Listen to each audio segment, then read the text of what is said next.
नमस्कार. शिवसेना शाखा क्रमांक 150च्या वार्डच्या वतीने आज डॉक्टर बाबासाहेब आंबेडकर उद्यान येथे आज पाणी वाटप केलेलं आहे. आपल्यासोबत आहेत शाखा प्रमुख विशाल उगरे साहेब.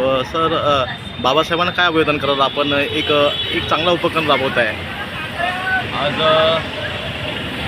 भारतरत्न परमपूज्य डॉक्टर बाबासाहेब आंबेडकर यांचा महापरिनिर्वाण दिनानिमित्त चेंबूरमधील जे स्मारक आहे डॉक्टर बाबासाहेब आंबेडकर, तिकडे आपण शाखेतर्फे शिवसेनातर्फे मोफत पाणी वाटप, फूल वाटप आणि मेणबत्ती वाटप हे आपल्या नागरिकांसाठी ठेवलेलं आहे. तिकडे मुंबईतून दादरच्या नंतर चेंबूरमध्ये सर्वात जास्त भीमसैनिक चेंबूरमध्ये येत असतात. त्यामुळे त्यांची सोय, पाण्याची सोय व्हावी आणि लोकांना फुलं आणि मेणबत्ती ही मिळावी आणि बाबासाहेबांना अभिवादन करण्यास त्यांना एकदम सोपं जावं यासाठी आम्ही शाखेतर्फे शिवसेनेतर्फे इकडे स्टॉल ठेवलेला आहे आणि सर्वांना पाणी विनंती आहे की आपल्या स्टॉलला भेट द्यावी.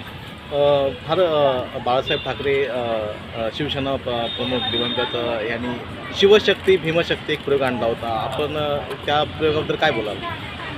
भीमशक्ती आणि शिवशक्ती हे जे बाळासाहेबांनी जे केलेलं आहे ते अजूनपर्यंत चालू आहे आणि मुंबईमध्ये आणि महाराष्ट्रामध्ये मराठी माणूस टिकला पाहिजे यासाठी भीमशक्ती आणि शिवशक्ती एकत्र आली पाहिजे.